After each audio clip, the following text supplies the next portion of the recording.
Hello à tous, comme vous le savez, on entend énormément parler de l'ERC 404 en ce moment, mais il y a un petit nouveau qui vient de sortir, c'est le DN 404, et on va s'y intéresser en théorie comme en pratique, c'est parti. Dans cette vidéo, je vais créer un contrat DN 404, on va venir minter des jetons ERC20, et on va voir que l'on va bien obtenir un DNFT en plus des jetons ERC20.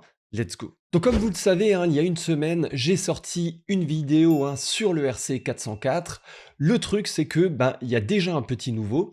Alors le problème de l'ERC 404, c'était principalement les frais de gaz absolument gigantesques. Donc DN 404 est sorti. Il permet de réduire les frais de gaz de 20% par rapport à l'ERC 404. Donc la principale différence avec l'ERC 404, c'est que dans l'ERC 404, vous aviez ERC20 et ERC 721 dans un même contrat, alors que dans le DN 404, ils ont fait le choix quand même de mettre l'ERC20 et l'ERC 721 dans des fichiers séparés. Encore une fois, un petit warning, DN 404 n'a pas été audité, il n'y a pas eu de bounty hunters dessus, donc vraiment ici, utilisez-le, mais faites toujours attention, il y a quand même des risques. Donc ici, on a en effet accès au repo GitHub du DN 404, le lien sera bien entendu en description.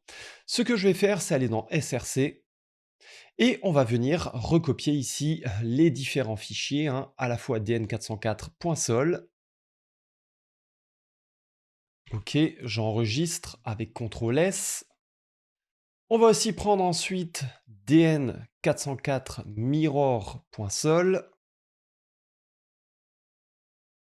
Ok, donc à partir de là, on peut ensuite aller dans les exemples et je vais prendre l'exemple simple dn404.sol.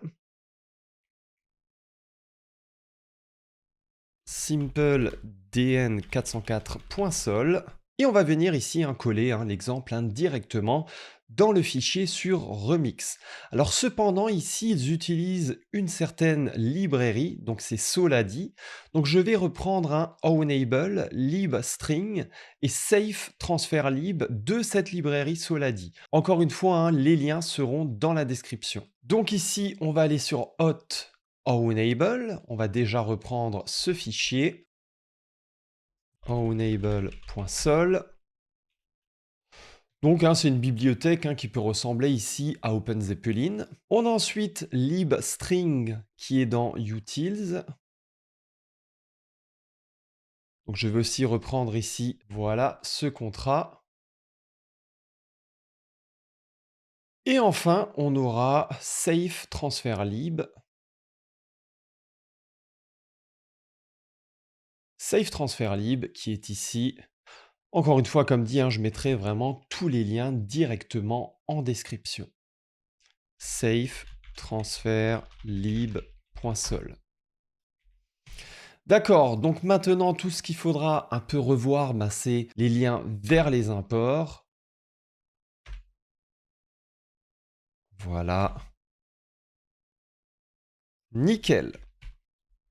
Donc à partir de là, je vais pouvoir compiler mon fichier. On a une petite erreur, donc ownable n'est pas trouvé. Donc je vais regarder ici si je n'ai pas fait une erreur. Yes, alors j'avais mis ownable au mauvais endroit. Voilà. Je vais nouveau compiler et on voit que tout s'est bien passé désormais.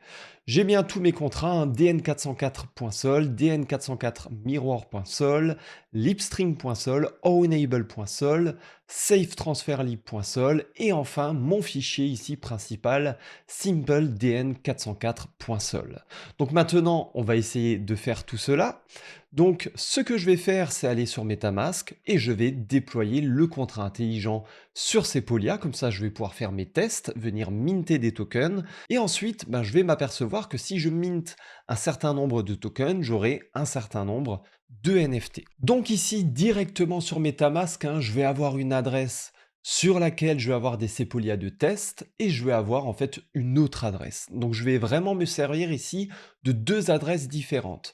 Encore une fois, si vous voulez recevoir des Sepolia de test, vous tapez sur Google Faucet Sepolia et vous pouvez venir ici directement récupérer des Sepolia de test. Donc ici, je vais coller mon adresse et je vais venir récupérer des Sepolia de test.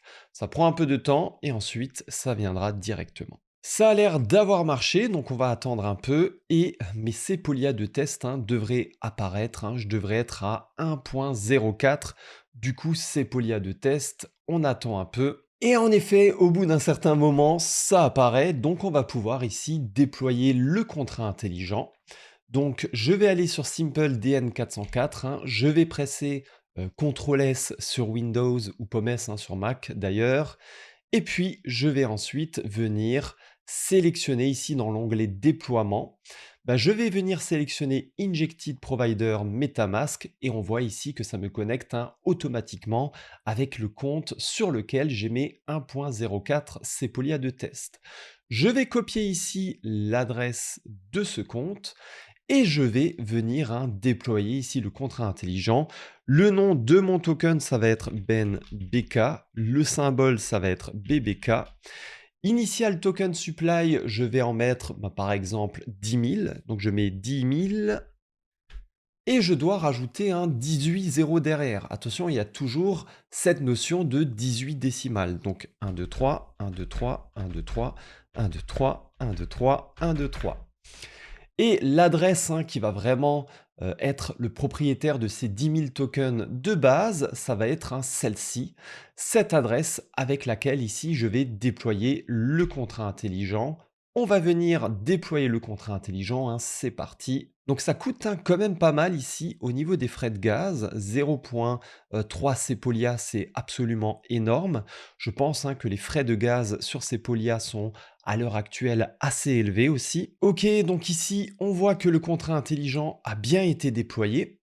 Donc en gros, ce qu'il faut faire ici, c'est tout simplement, alors vous allez pouvoir globalement acheter des tokens sur une plateforme. Donc ici, je vais prendre une autre adresse sur laquelle j'ai des Sepolia de test, je vais la copier. Je vais me remettre ici sur l'adresse de l'owner et je vais déclencher la fonction ici transfert. Je vais transférer sur la deuxième adresse un certain montant de tokens. À chaque fois que vous achetez un token, vous allez recevoir un NFT. Donc ce que je vais faire moi, c'est acheter par exemple 6 tokens. Donc 6, 1, 2, 3, 1, 2, 3, 1, 2, 3, 1, 2, 3, 1, 2, 3, 1, 2, 3. Toujours cette notion de 18 décimales ici. Donc là, on voit très bien que ici, j'achète, je fais un transfert de 6 BBK. C'est comme si j'achetais sur une plateforme 6 BBK. Je les achète. Et ensuite, pour voir un peu, pour qu'il y ait un peu quelque chose derrière les NFT que l'on va acheter, au niveau ici de la fonction setBaseYuri, je vais mettre les mêmes NFT que sur Azuki, comme ça sur testnet.opensea, je vais pouvoir voir vraiment une image qui va s'afficher, etc. Donc, au niveau de la fonction setBaseYuri, alors on n'oublie pas le slash à la fin, on confirme ça, mais je pense qu'en effet c'est le cas, yes. Donc ici je vais mettre le Beizuri sur la même Beizuri que Azuki, comme ça je pourrais voir en effet vraiment une image au niveau de mes NFT, j'aurai l'image des Azuki, etc., les métadonnées avec les propriétés des Azuki, etc. Et ce que je vais faire, c'est que puisque ici cette adresse-là, la deuxième, a vraiment obtenu ici 6 tokens, je vais aller sur testnet.opensea.io voir si elle a en effet reçu ici 6 NFT, c'est parti. Donc je vais aller ici sur testnet.opensea, je vais me connecter.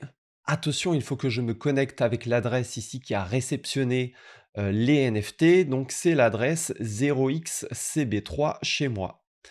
Donc là, je vais me connecter avec la bonne adresse. 0xcb3, je bascule vers ce compte. 0.97, c'est effectivement ça. Et regardez, je vois ici que j'ai bien récupéré les NFT. Alors je pense que s'il y en a qui ne s'affichent pas, il faut juste ici vraiment refresh les métadonnées, tout simplement. Et ça devrait ensuite s'afficher. Ça prendra à mon avis un peu de temps, mais ça va s'afficher. Donc ici, je vais sur la collection, je vois bien Messi NFT, hein, je pense vraiment ici que l'image va venir s'afficher. Et en effet, j'ai minté 6 tokens, donc j'obtiens en échange ici 6 NFT. Ça a bien fonctionné. Et ben, vous voyez un peu mieux hein, comment fonctionne vraiment ici le DN404. À partir du moment où vous allez acheter des tokens ERC20, par exemple 20 tokens ERC20, bah, vous allez obtenir en plus 20 NFT. J'espère que cette vidéo vous aura plu. N'hésitez pas à liker, commenter et surtout partager sur les réseaux pour booster cette vidéo. Et on se retrouve très bientôt dans une prochaine vidéo. Ciao, ciao!